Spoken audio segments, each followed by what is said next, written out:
You're watching TVC Breakfast. Now, COVID-19 has forced schools to close, but learning has to continue. There is a distinctive rise in e-learning where teaching is undertaken remotely and on digital platforms. Research suggests that online learning can increase retention of information and takes less time. This means that this change brought by coronavirus may be here to stay. With the sudden change in many parts of the world, many are wondering how this change will impact the education sector. And that is why my guest this morning is the founder, AI Foundation and UK-based education advocate, Ronke Adeagbo. Ronke, it's good to have you join me right now. Everyone has agreed that everything can never remain the same again, from education to all other industries and all our endeavors of life. But talk to us basically, how is this impacting the learning process?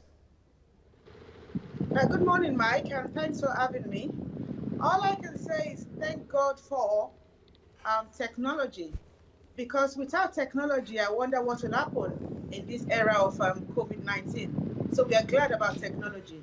And kids being at home now at least can benefit from some learning through the online platform. So it's a welcome development. But all I would really appreciate is the Presidential Task Force are doing a wonderful job updating Nigerians every day. But what I'd really like is for them to also update Nigerians of the penetration of e-learning to all the Nigerian students.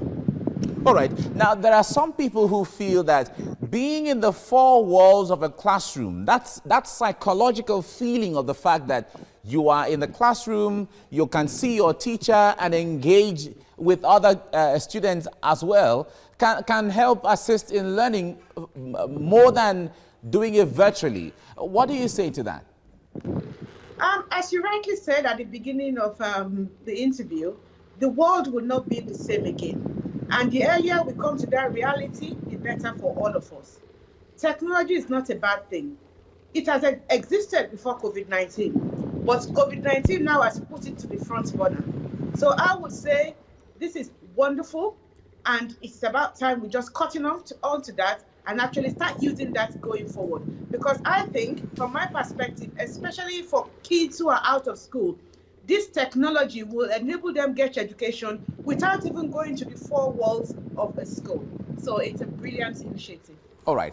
Now, away from the developed world, if we bring it back home to African countries or even sub-Saharan Africa, other African countries or developing countries who have a huge number of people who are not schooled who may fall in the illiteracy bracket. How will this impact students at that level, in primary school, secondary school, in places that are not in the urban centers? Now, this actually worries me, because whilst I appreciate the fact that students are now using online learning platforms, I'm sure that that is not penetrating to children in the rural areas. Because if you're from a poor background or a deprived background and your parents are illiterate, the chances of you even having television or even having a mobile device or an iPad or a laptop to actually access all these online resources will be very difficult. So it worries me that a group of kids are getting the education, but a group of kids are being left behind. Therefore, we are creating a two-tier economy within the country. So it worries me. And that's why I'm saying we also need to report on the penetration, on the level of, and the number of students that are actually accessing this online learning, for the government to be able to assess how well this platform is being rolled out. All right. One other thing is the ability to cope with the number of students sometimes, especially in public schools where one teacher can have close to thousands of students to teach in a week and all of that. How, even if we have to go online to say, okay, let us imbibe the virtual teaching, how would teachers like that cope with the number of students? Right. It's a tall order, I must say. It's very difficult. This is obviously a challenge of our system, and this is not anything to do with COVID-19. It's to do with the level of teachers we have within the system. So this is something I think the government needs to address, irrespective of COVID-19 and irrespective of e-learning platforms. we don't have enough teachers. And the few teachers we have sometimes are not well trained, are not up to the challenges. And teachers are sometimes overwhelmed.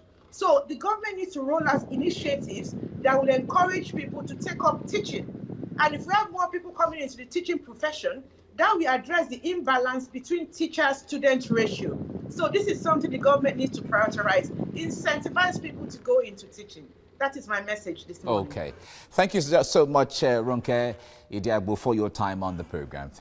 And I have with me right now the founder of AI Foundation and UK-based education advocate, Ronke Adeagbo. It's nice to have you join me this morning, Ronke. Now, if we have to talk about government taking advantage of the platform COVID-19 has created, where a lot of schools, many schools and conferences are even moving online, what kind of subtle policies would you like to see at this time? Right, there are a couple of dangers around e-learning. Okay. I appreciate.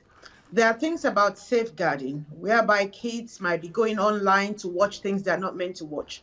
So there must be some safeguard mechanism around the devices the kids are using. I don't know whether we have a methodology of supervising the kids when they're on their devices. So we need to look into that. Secondly, I'm wondering what most Nigerian teachers are doing now, because in the UK, most of the teachers are still dealing with their students online. So for instance, my son, if he doesn't go online for a couple of days, the teacher will actually phone me to say my son hasn't been doing anything online. And they actually interact with the kids online, asking them questions online. So it's interactive. I'm not sure whether that's happening in Nigeria at the moment. So that would actively engage the teachers. Because if the teachers are not actively engaged and the kids are on their own, doing their own stuff on the devices, if I was a teacher, I would be feeling very frustrated, not having anything to do. So what is the government of the day doing about that in terms of making sure teachers are actively employed? Because at the end of the day, they are still being paid their salaries. So these are two things I think the government needs to look at, because this might be the way forward. And it's an advantage because probably it might mean you need less physical contact in terms of education, which might actually bring down the cost of running education in Nigeria. So I think these are areas the government needs to look into. All right, now talk to us basically about the AI Foundation, where you head, where you are. What are you doing to create this consciousness amongst people and ensure that they take advantage of the e-learning process? That's a very good question. Basically, what AI Foundation is doing, we are actually partnering with an IT company called Ronke Adeagbo. We're in partnership with them. So basically, what we are doing is to try and roll out these IT devices to students to enable them use the devices to learn.